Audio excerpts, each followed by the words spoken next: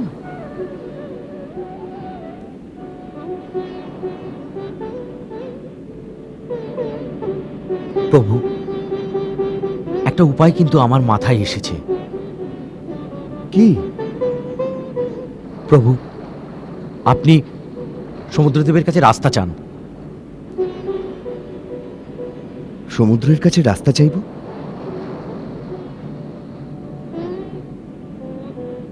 চাইলেই সমুদ্র রাস্তা দিয়ে দেবে? দাদা, মহারাজ বিভীষণ ঠিক বলেছেন, আমাদের সমুদ্রের থেকেই রাস্তা নিতে হবে। কিন্তু আমি চাওয়াকে সমর্থন করি না। আপনার ধনুর্বাণ ওঠান, আপনার ধনুকের টঙ্কারে সমুদ্র শঙ্কিত হয়ে পড়বে।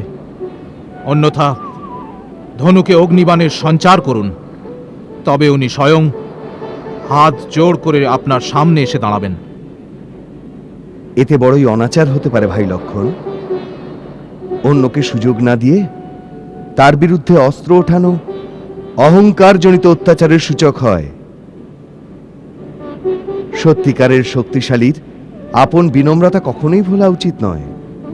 আর প্রথমে মহারাজ বিভীষণের কাছে তো এটা জেনে নি যে উনি কি ভেবে সমুদ্রের কাছে প্রার্থনার পরামর্শ দিলেন। প্রভু, সমুদ্র আপনার কুলে বড় হন, এক প্রকারে আপনার পূর্বজ ও কুলগুরুও। আপনি যে বংশের, ওই বংশজ মহারাজ সাগরই এই বিশাল মহাসাগরের খনন করেছিলেন।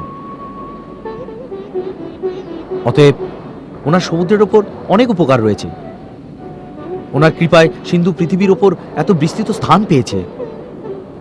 এই জন্য আমার পূর্ণ বিশ্বাস সমুদ্র অবশ্যই আপনাকে সাহায্য করবে, আপনার সেনাদের ওই পারে যাওয়ার রাস্তা করে দেবে। মিত্র, আপনার এই বিচার আমার খুব ভালো লেগেছে। ভাই লক্ষণ, আমার জন্য এখানে একটা পূজার আসন বিছিয়ে দাও। আমি এখান থেকেই সমুদ্রের আরাধনা করব, যতক্ষণ না উনি সন্তুষ্ট হয়ে আমাদের প্রার্থনা স্বীকার করেন। যথাজ্ঞা দাদা।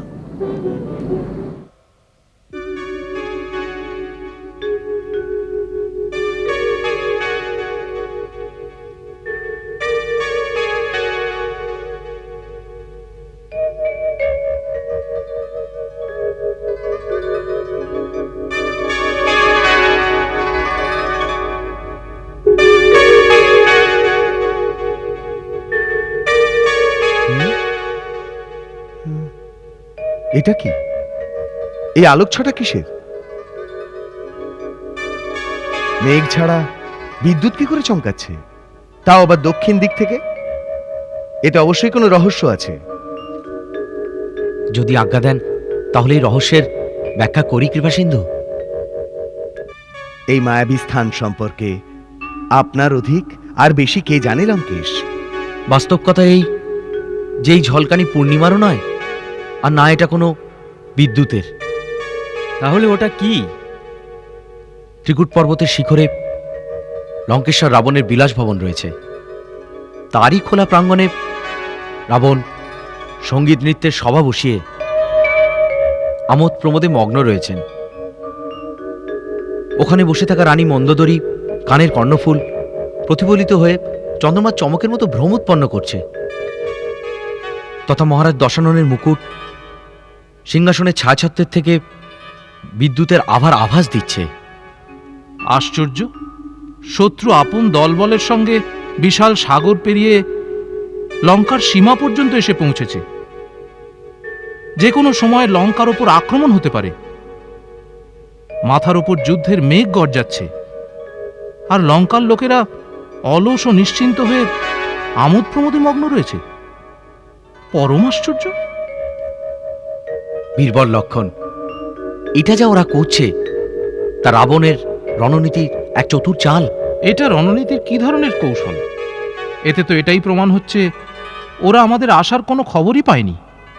সব খবরই আছে। আমরা এক পায়ে গেলে উনি তৎক্ষণাৎ খবর পেয়ে যান। অতএব আপনার লঙ্কার পৌঁছানোর খবর থেকে উনি নিশ্চিন্ত থাকার প্রদর্শন করছেন, যাতে শত্রুর হৃদয়ে ধারণা হয় আর ওখানে লঙ্কার প্রজাদের মধ্যে যুদ্ধের আতঙ্কটা ছড়িয়ে পড়ে। এই জন্য আপন আচরণে এমন প্রদর্শন করছেন যে নর ও বানরের মতো শত্রুর কোনো মাহাত্ম্যই নেই ওনার কাছে। ওনার চরিত্রে এই প্রকার ঘটনার কোনো প্রভাবই পড়েনি। এই প্রদর্শনের এটাই অর্থ, প্রভু। তবু আমাদের ওনাকে সাবধান করে দেওয়া উচিত। শূরবীরের নিয়ম শত্রুকে সাবধান করে তারপরে আঘাত হানা। লক্ষণ, আজ্ঞে। আমার ধনুর্বাণ নিয়ে এসো। যথা আজ্ঞা দাদা।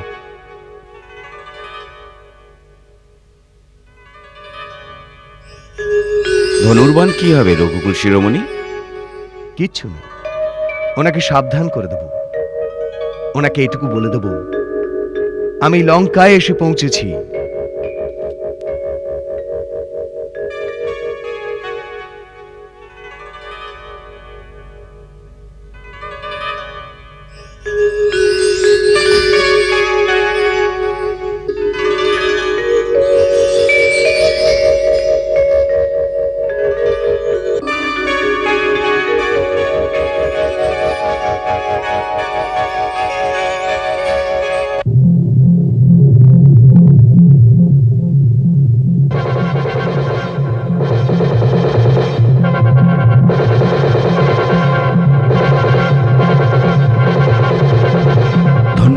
ধন্য প্রভু আপনি।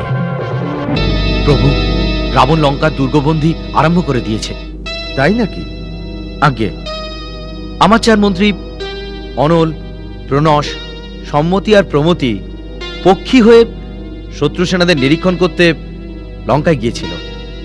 ওনারা এই সংবাদ দিয়েছেন যে আজ মহারাজ সুগ্রীবের সাথে রাবণের যে মল্লযুদ্ধ হয়েছে তার কিছুক্ষণ পরেই উনি মন্ত্রীদের সভাতে ডেকেছিলেন, যেখানে এই কথার আলোচনা হয়েছে যে ভবিষ্যতে কি করা হবে। ওই সভায় ওনার দাদু মাল্যবান আপনার বিরোধ ত্যাগ করে আপনার সঙ্গে সন্ধি করার পরামর্শ দিয়েছিলেন, কিন্তু রাবণ ওনার কথা শোনেননি। আর রাবণ লঙ্কায় দুর্গবন্দী করার আদেশ দিয়ে দিয়েছেন। বসুন।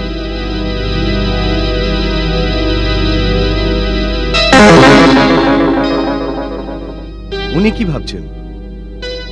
উনি প্রথমে আক্রমণ করবেন নাকি আমাদের আক্রমণের প্রতীক্ষা করবেন? উনি যে ব্যূহ রচনা করেছেন তাতে মনে হয় উনি ভাবছেন প্রথমে আপনি আক্রমণ করুন, যাতে আপনার শক্তি আর সংগঠনের ধারণা করা যায়।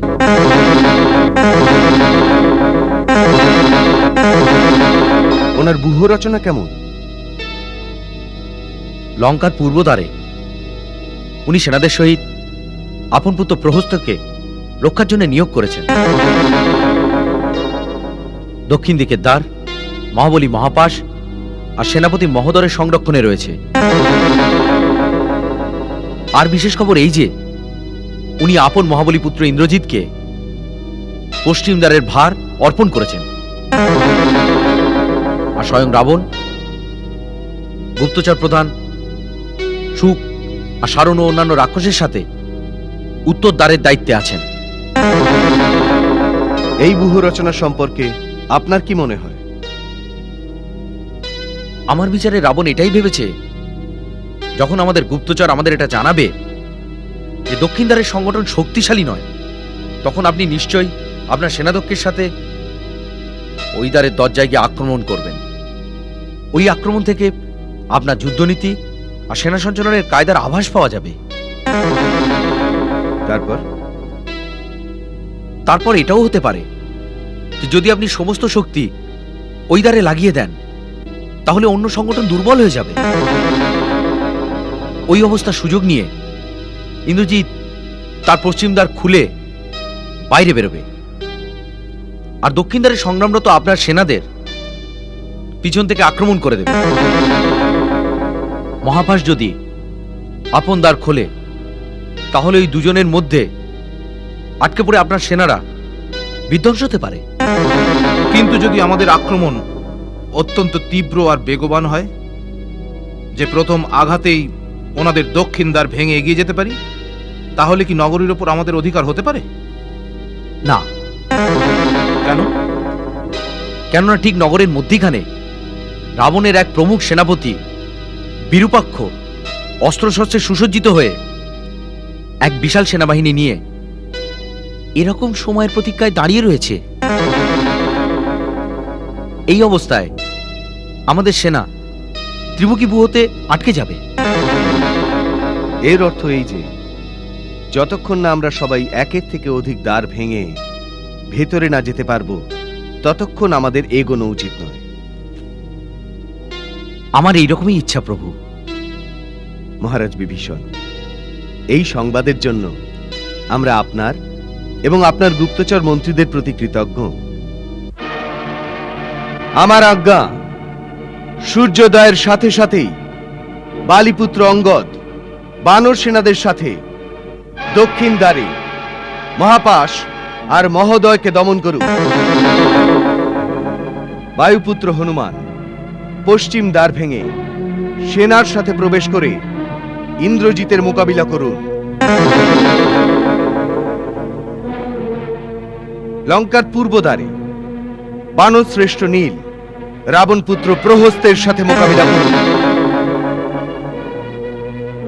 আর উত্তর দ্বারে, যেখানে ব্রহ্মার শক্তিতে শক্তিশালী হয়েই ঋষি আর মহাত্মাদের ধ্বংসকারী রাবণ ঘুরে বেড়াচ্ছে, ওখানে লক্ষণের সাথে আমি যাব। কেননা ওই রাক্ষস রাজের বধ স্বয়ং আমি করব নিশ্চিত করেছি। মহারাজ সুগ্রীব, জাম্বুবান আর মহারাজ বিভীষণ মধ্যের সংগঠনে থাকবেন, যেখান থেকে ওনারা চার দ্বারেরই নিরীক্ষণ করতে পারবেন। সেনাদের 1/4 ভাগ অস্ত্রশস্ত্রে সুসজ্জিত হয়ে শিবিরেই থাকবে, যাতে যুদ্ধে ক্লান্ত হয়ে যাওয়া সেনাদের স্থানে যে কোনো সময় তাদের আহ্বান করা যেতে পারে। লক্ষণ, দাদা। মহারাজ সুগ্রীব, প্রভু। হনুমান, প্রভু। আপনারা সবাই শিবিরে গিয়ে আমার আজ্ঞানুসারে ব্যূহ রচনা শুরু করুন, যাতে সূর্য উদিত হলেই আমাদের সেনারা আপন আপন স্থানে পৌঁছে যেতে পারে। যথাজ্ঞা প্রভু। এখনো 6 মাস পূর্ণ হয়নি। রাবণ বিপত্তিতে পড়ে একে বলপূর্বক জাগিয়ে দিয়েছে। আমার গুপ্তচরদের কথায় এই জেগে ওঠার পর রাবণকে অনেক বোঝানোর চেষ্টা করেছিল যে এখনই মাতা সীতাকে নিয়ে আপনার শরণে চলে যায়। কিন্তু রাবণ ওর কোনো কথা শুনতে চায়নি আর একে যুদ্ধে পাঠিয়ে দিয়েছে। কেননা কুম্ভকর্ণ একদিনেই সমস্ত বানর সেনাদের খেয়ে সমাপ্ত করে দিতে পারে। তাহলে তো খুব শীঘ্রই ওই দৈত্যকে শেষ করে দিতে হবে। দাদা, আমাকে আজ্ঞা দিন। না লক্ষণ, ইনি ব্রহ্মার বরদান প্রাপ্ত, এনার জন্য আমাকেই যেতে হবে। আপনার অনুমতি হলে আমি একবার যাব প্রভু। না মহারাজ বিভীষণ, আমি আপনাকে লঙ্কার রাজ সিংহাসনে বসানোর কথা দিয়েছি। আপনার জীবনকে সংকটে ফেলব না। আমি এটাও চাই না যে ভাইয়ের হাতে ভাই বধ হোক। কুম্ভকর্ণের সাথে স্বয়ং আমি যুদ্ধ করব। আমি যুদ্ধ করতে যাচ্ছি না। আমি তো দাদা কুম্ভকর্ণকে বোঝাতে চাই যে ও অধর্মের পথ ছেড়ে যেন আপনার শরণে চলে আসে। যদি আপনার আজ্ঞা হয় তাহলে যাই। প্রভু, মহারাজ বিভীষণের ভাবনা ঠিক। যদি কুম্ভকর্ণকে নিজেদের দলে নিতে পারি তাহলে রাবণ একেবারে ভেঙে পড়বে, কারণ ওর কাছে মেঘনাদ ছাড়া আর কোনো মহারথী নেই। যদি এরকম হয় তাহলে হয়তো বিনাশ থেমে যাবে। আপনি যান।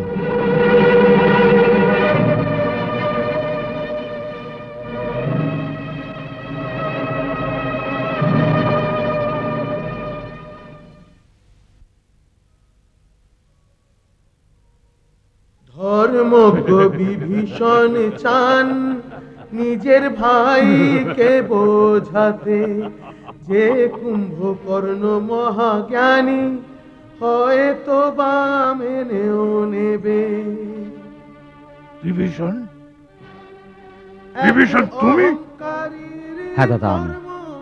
মোদের আজ কোথায় নিয়ে যায়, আপনার বৈরীর বিভীষণ। মতো দাঁড়িয়ে ভাইয়ের সম্মুখে ভাই।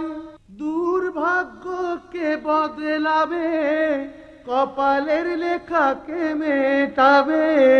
দুর্ভাগ্যকে বদলাবে, কপালের লেখাকে মেটাবে। দুর্ভাগ্যকে বদলাবে, কপালের লেখাকে মেটাবে।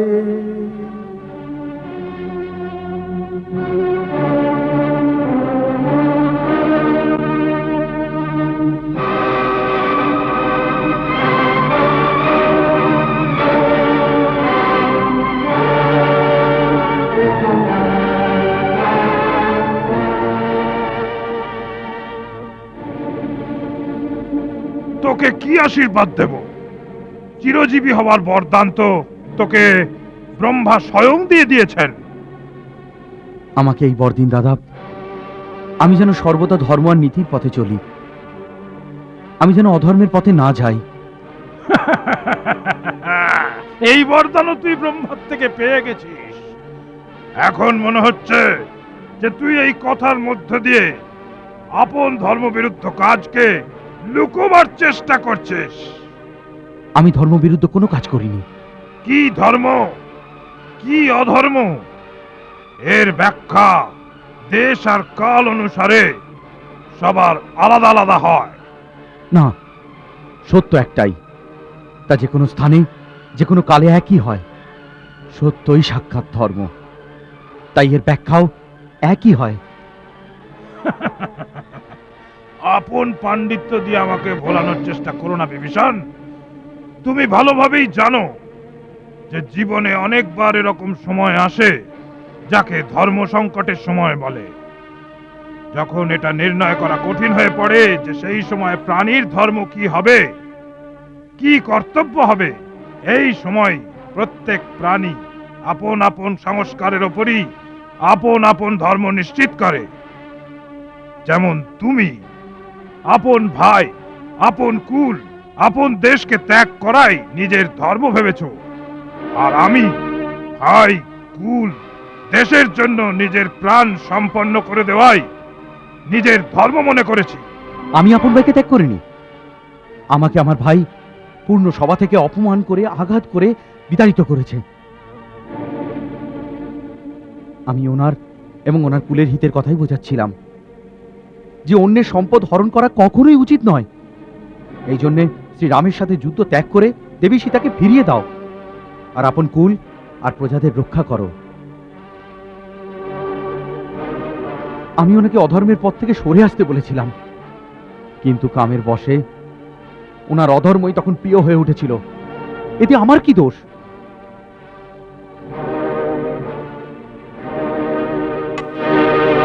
বিভীষণ, যদি শরীরে কোনো দোষ বা কোনো রোগ হয় তাহলে আপন বাহু আপন শরীর ত্যাগ করে দেয় না। ভাই ভাইয়ের বাহু হয়। তুই ভাইয়ের থেকে আলাদা হয়ে ওনার একটা বাহু কেটে দিয়েছিস। যদি পরাজয় হয় তাহলে সেই পরাজয়ের কারণ হবি তুই। তুই না, আমি ওনাকে পরাজয়ের নয়, বিজয়ের কথা বোঝাতে চেয়েছিলাম। আমি ওনার সামনে সুমতি, সততা আর শ্রীরামের সাথে সন্ধির প্রস্তাব নিয়ে এসেছিলাম। আমি এখন এই প্রস্তাব আপনার সামনেও নিয়ে এসেছি। ভ্রাতা, লঙ্কার যে রাজ্য শ্রীরাম আমাকে প্রদান করেছেন, সেই রাজ্য আমি চাই না। ওই রাজ্য আমি আপনাকে সমর্পণ করছি। কিন্তু আপনি এই সংঘারকে রোধ করুন, কারণ এতে সমস্ত রাক্ষস জাতির বিনাশ হয়ে যাবে। আর এর কারণ হলো মহারাজ রাবণের দুরাচারিতা। আপনিও তো এই দুরাচারিতার সঙ্গে সম্মত নন ভ্রাতা? বলুন। হ্যাঁ, আমি ওনার সাথে সম্মত নই। তাহলে আমাদের দিকে চলে আসুন। দুষ্কর্ম আর দুরাচারীর জন্য আপন বন্ধুকে দণ্ড দেওয়াও তো অধর্ম নয়। যদি এই সময় আপনি ওর সঙ্গ ত্যাগ করেন, তাহলে এমনই হতে পারে যে উনি সঠিক পথে চলে আসবেন। ভ্রাতা, এই সময় এটাই আপনার ধর্ম।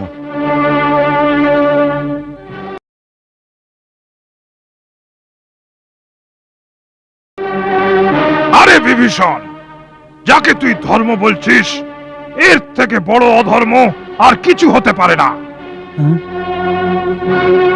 আগামী দিনের উত্তরাধিকারীরা তোকে যত বড়ই ধর্মাত্মা আর রাম ভক্ত মানুক না কেন, কিন্তু আপন দেশ, আপন কুল আর আপন ঘরের সাথে বিশ্বাসঘাতকতা করার জন্য কখনো সম্মানের দৃষ্টি দিয়ে দেখা হবে না তোকে। আরে যার সাথে মিত্রতা করেছিস, তার আচরণ থেকে কিছু শিক্ষা নিতে পারতিস। ভাইয়ের জন্য ভরতের ত্যাগ তুই দেখিসনি? ভাইয়ের জন্য লক্ষণের সেবা আর সমর্পণ থেকে যদি শিক্ষা নিতিস, তাহলে তুই চরিত্রের ওপর এরকম কলঙ্ক লাগাতিস না বিভীষণ।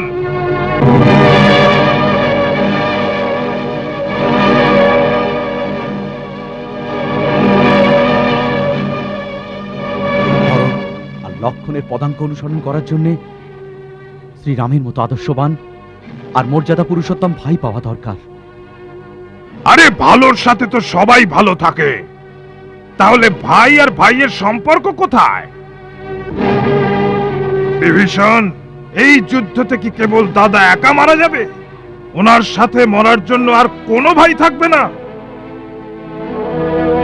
আরে দৃশ্য তো সেটাই হবে, যেখানে রাবণের মৃত শরীর থাকবে, ওনার চারিদিকে ওনার ভাই আর ওনার পুত্রদের মৃত শরীর ওনার শোভা বর্ধন করবে, যা দেখে দেবতারাও মস্তক নত করে দেবেন।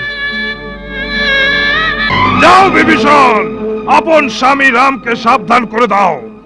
এখন মোকাবিলা খর আর দূষণের সাথে নয়, ত্রিশিরা আর বালির সাথে কপট যুদ্ধও নয়। আজ সম্মুখীন হতে হবে অজয় পর্বতের সমান অভেদ্য স্বয়ং কুম্ভকর্ণের সাথে, যার হুঙ্কারে বিধাতা ব্রহ্মাও থর থর করে কেঁপে উঠেছিলেন। কুম্ভকর্ণ ইস্পাত সম বজ্রের মতো, যার সাথে ধাক্কা লেগে ওনার বাণের ফলা বিপরীতমুখী হয়ে ওনাকেই প্রহার করবে। তলোয়ার, গদা সব ভেঙে চূর্ণ বিচূর্ণ হয়ে যাবে। উনি অসুরদের নাশ করার সংকল্প নিয়েছেন, তাহলে আজকে কুম্ভকর্ণ রামের মস্তক পদাঘাত করতে করতে আপন লঙ্কেশের চরণে নিয়ে যাবার পণ নিয়েই এসেছে।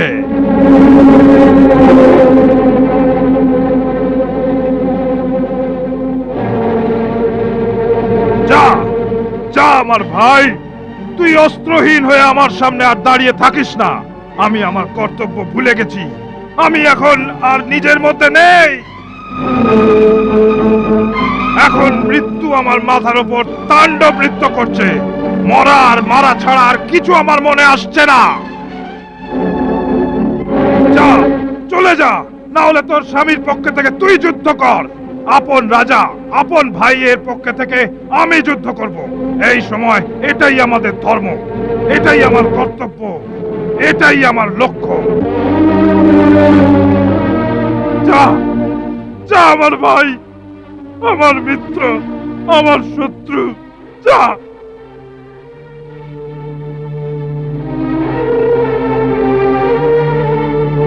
যা, চলে যা বিভীষণ, চলে যা।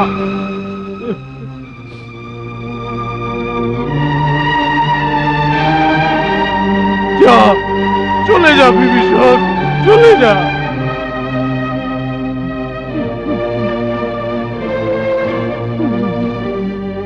বিভীষণ, আমার ভাই,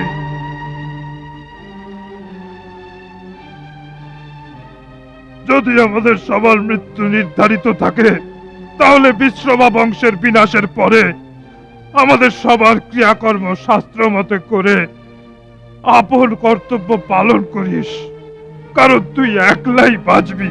ভাইয়ের থেকে বিচ্ছেদ ঘটে ভাইয়ের, এর থেকে বড় আঘাত না হয়। নিজ ধর্মে প্রাণ বিসর্জন দেয়, এ কম সৌভাগ্যের কথা নয়। রণেতে তো ভবিষ্যৎ অনিশ্চিত যে, জীবন মরণ নিজ হাতে নয়। কোন তীরেতে কার নাম লেখা, এ কথা কারো জ্ঞাত নয়।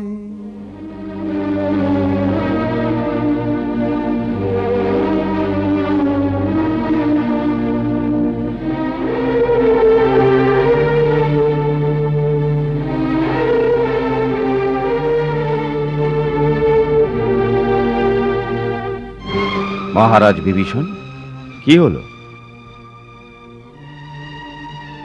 কুম্ভকর্ণ মানেনি, ওর কুলের উপরে আস্থাই এর কারণ।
जय श्री राम, जय श्री राम।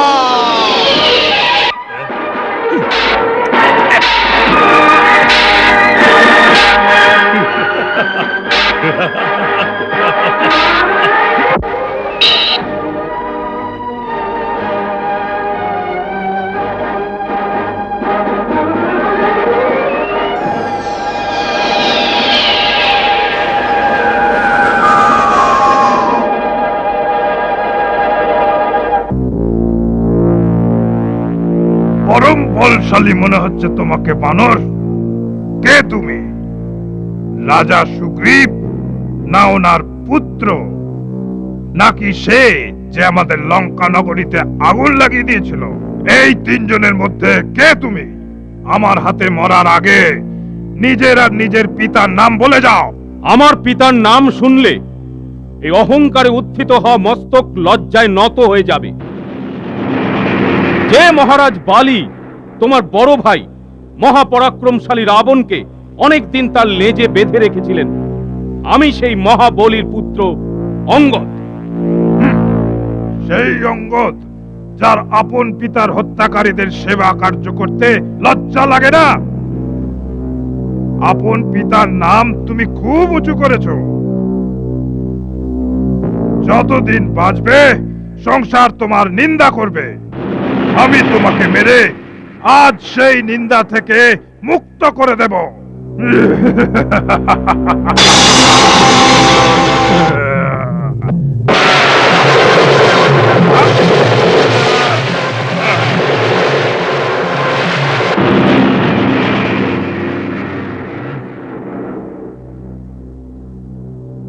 দুই যোদ্ধার মাঝখানে এসেছো, তুমি কে? ইনি বানর সাম্রাজ্যের যুবরাজ অঙ্গদ। এনাকে রক্ষা করা আমার কর্তব্য। তুমি রাজা সুগ্রীব? না, আমার নাম হনুমান। হনুমান? তাহলে তুমি লঙ্কার সংহার করেছো। আজ কুম্ভকর্ণ তোমার সেবার পারিতোষিক তোমাকে দেবে। পারিতোষিক তো তখন দেবে যখন তুমি আমার হাত থেকে জীবিত বাঁচবে।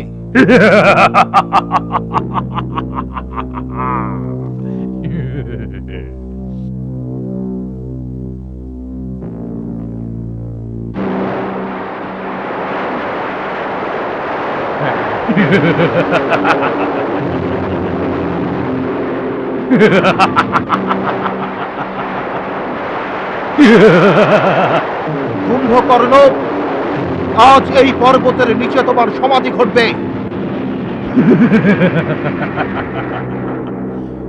আমি তোমাকে এই সুযোগও দিচ্ছি।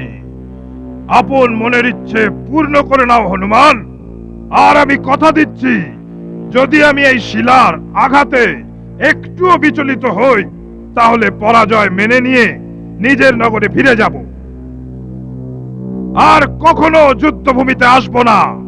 চলো চলো, যত জোরে পারো চলো চলো।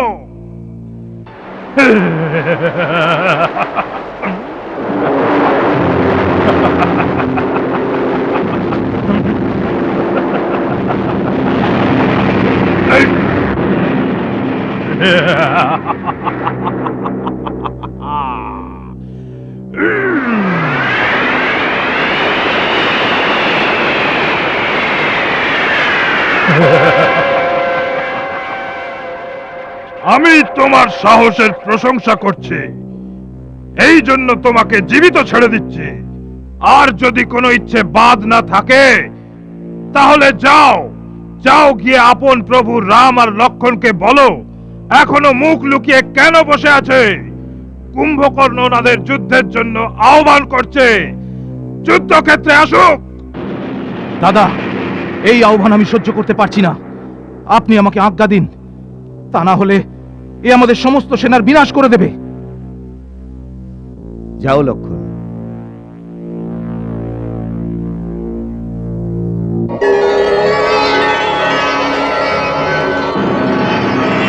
এই বেচারীদের উপর কেন শক্তি দেখাচ্ছ?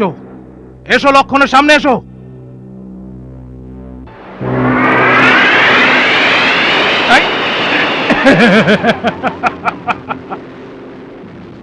লক্ষ্য, একাই এসেছো?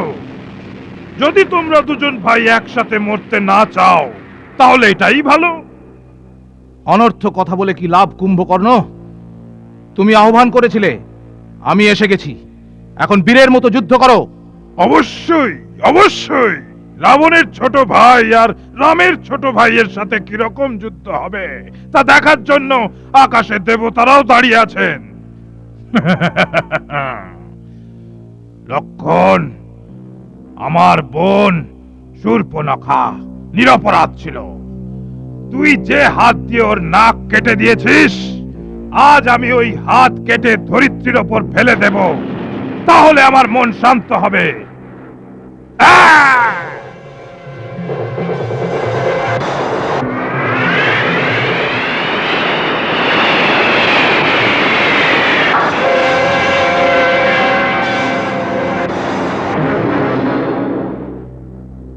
এই অস্ত্রকে কেবল শিবই ভাঙতে পারত।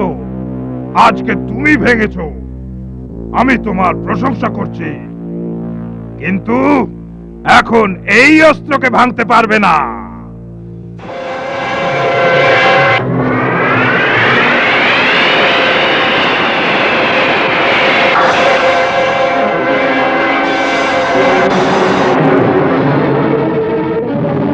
তাহলে এখন নাও স্বয়ং শিবের অমোঘ ত্রিশূল।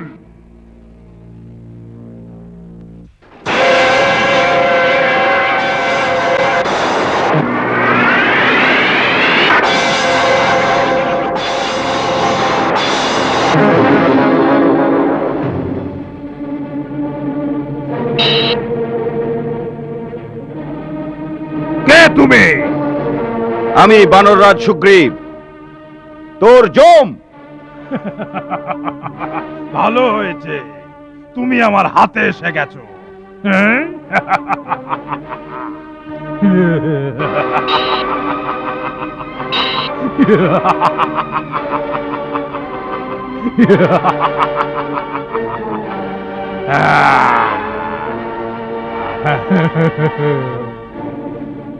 ভালো হয়েছে তুমি আমার হাতে এসে গেছো। চলো বানররাজ, তোমাকে নিয়ে গিয়ে মহারাজ রাবণের চরণে সমর্পণ করব। তোমাকে ছাড়াবার জন্য তখন তোমার সেনাদের হাতিয়ার ফেলে দিতে হবে। চলো।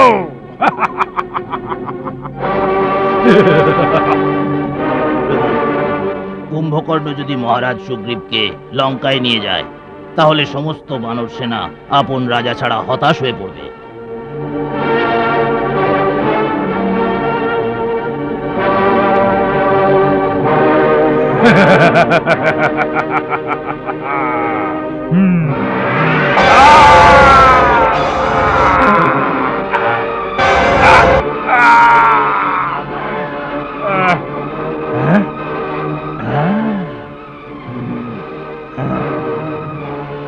তাহলে তুমিও এসে গেছো, খুব ভালো করেছো।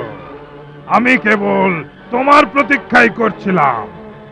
আমি তোমার অনুজকে বালক ভেবে ছেড়ে দিয়েছি।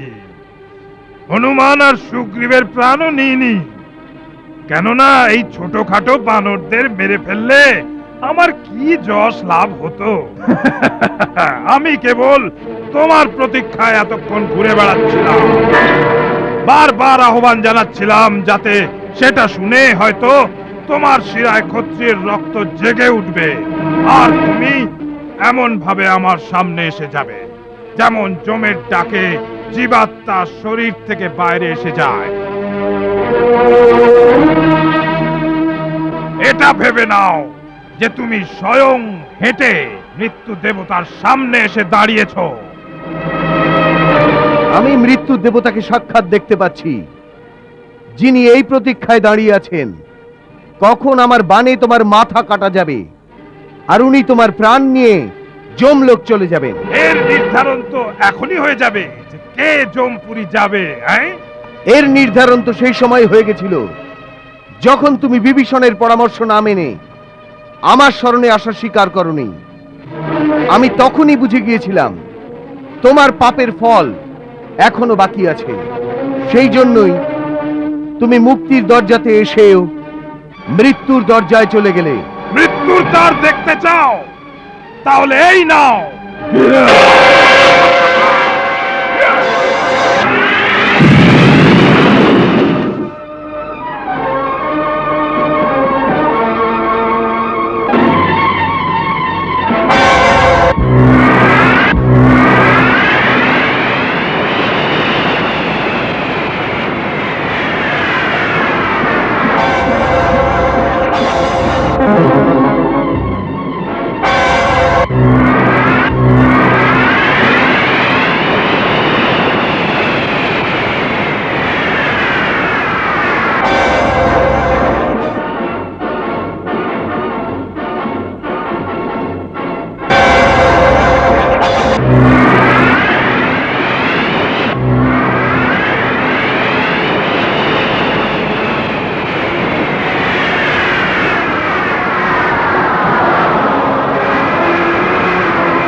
হাতে নিয়ে দিব্যবান সীতাপতি বাম ভুজ বিদীর্ণ করে দিলেন।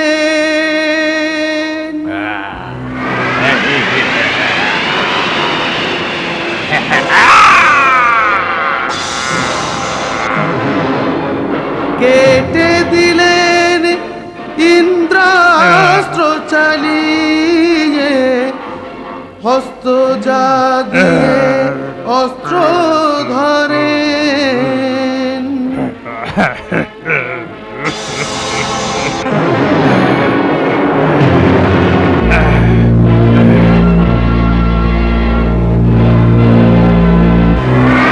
ক্ষীর সমুদ্রতে গিয়ে পড়ে জগদীশ্বর যেই ব্রহ্মাস্ত্র মারে। পাপীর সঙ্গ দেন এই কারণে মারা গেলেন নির্দোষ প্রাণ।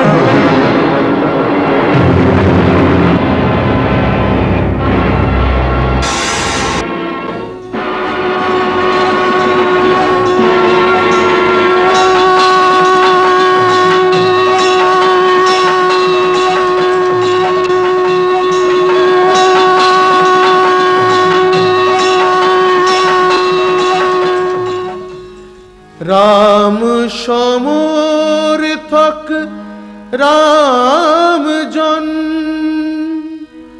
তনু মনে রামের সুগন্ধ, তথাপি কাদায় রক্তের এক অবিচ্ছিন্ন সম্বন্ধ। প্রভু, আমি আমার অন্তরের ব্যথা কি করে বোঝাবো? কুম্ভকর্ণের মতো ভাইয়ের মৃত্যুতে আমার মস্তক লজ্জায় নত হয়ে গেছে। আমার হৃদয় গ্লানিতে ভরে উঠেছে প্রভু।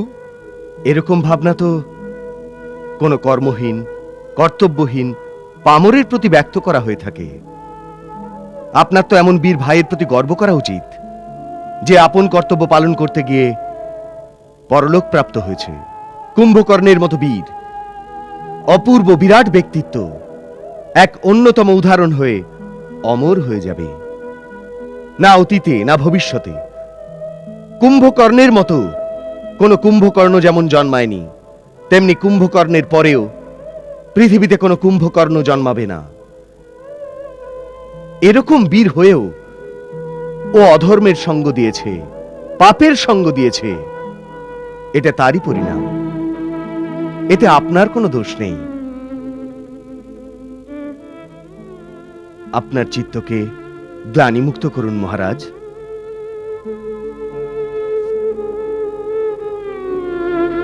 কোথায় রাম, কোথায় লক্ষণ? অতিকায় কীট পতঙ্গ সমান এই তুচ্ছ মর্কটদের মেরে আপন অস্ত্র কলুষিত করতে আসেনি। অবধেশ, অতিকায়কে কুম্ভকর্ণের থেকে ছোট ভাববেন না। ও প্রায় ওর সমান। লক্ষণকে যুদ্ধে পাঠাবার আগে একবার চিন্তা ভাবনা করুন। মহাশয়, চিন্তা ভাবনা সভাতেই শোভা দেয়।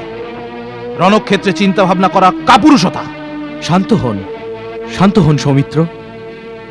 প্রভু, এই অতিকায় রাবণের আরেক রানী ধন্যমালিনীর পুত্র। ওর প্রচন্ড পরাক্রমকে আপনি চিনতে পারেননি।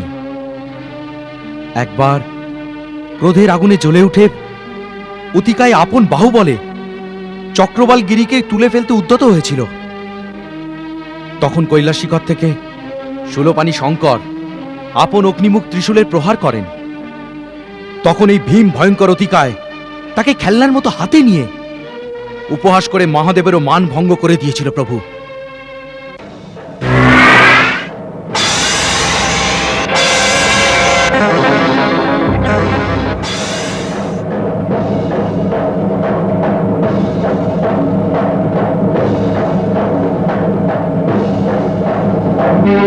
শঙ্কর ও শিবের থেকে ধনুর্বিদ্যার সমস্ত পদ্ধতি শিখে নিয়েছে।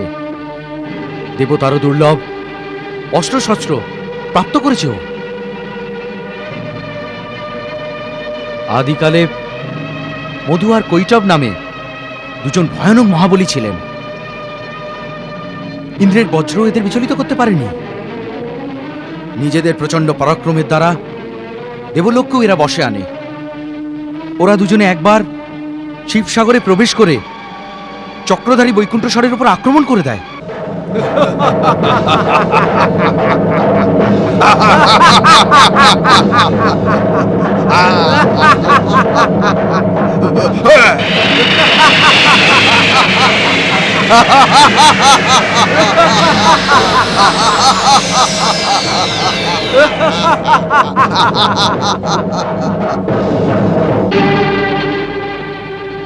বিষ্ণু সুদর্শন চক্র চালান, কিন্তু সুদর্শন তাদের লেশমাত্র ক্ষতি করতে পারেনি। অভূতপূর্ব যুদ্ধ হয়েছিল। কথায় আছে যে অত্যাধিক শক্তিশালী বুদ্ধিহীন হয়। ওই মূর্খরা এই কথা ভাবে যে এখন বিষ্ণু যুদ্ধে সমাপ্ত কামনা করবে, তাই ওনাকেই বর চাইতে বলেন। প্রার্থনা করো, আমরা তোমার উপর অতীব প্রসন্ন বিষ্ণু, আমাদের থেকে বর চাও।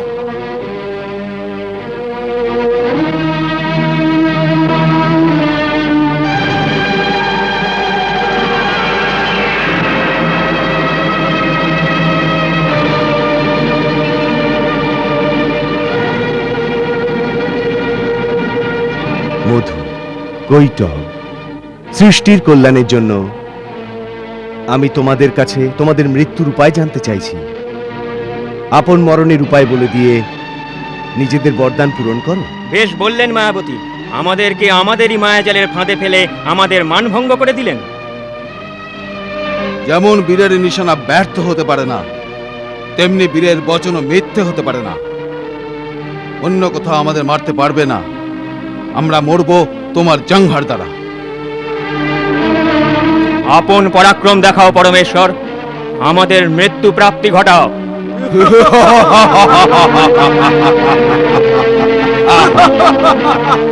অগম অগোচর বৈকুণ্ঠেশ্বর বিষ্ণু এইরকম লীলা রচনা করেন। নিজের জঙ্ঘা উপর নিচে সমস্ত লোকে ব্যক্ত করে বাড়িয়ে দেন। মধু কৈটব সেই জঙ্ঘায় আটকে পড়ে। তারপর জগন্নিয়ন্ত্রক জগন্নাথ আপন কঠোর গদা দিয়ে মধু আর কৈটব দুজনকে হত্যা করে দেন। মধুর মেদ বিশাল ভূমির সর্বত্র ছড়িয়ে পড়ে। এই জন্য এই পৃথিবী মেদিনী নামে ভূষিত হয়।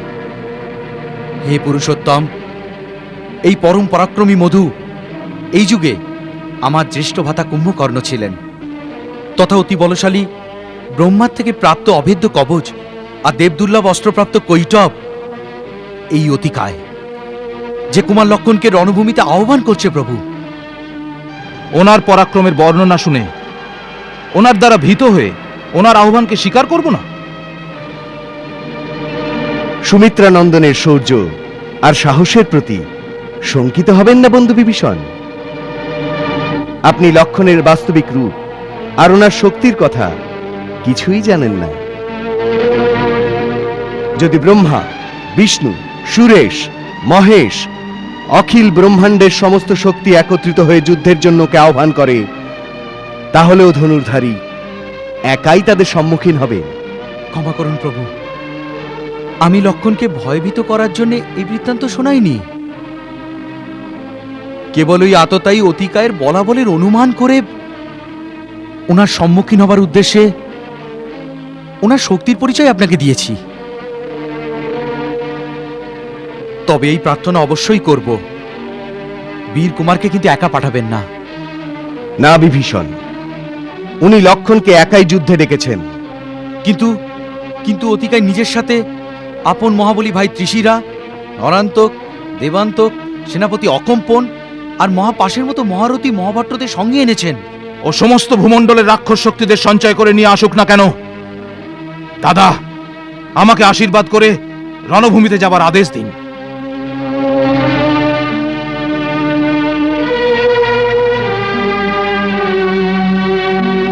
বিজয়ী হও।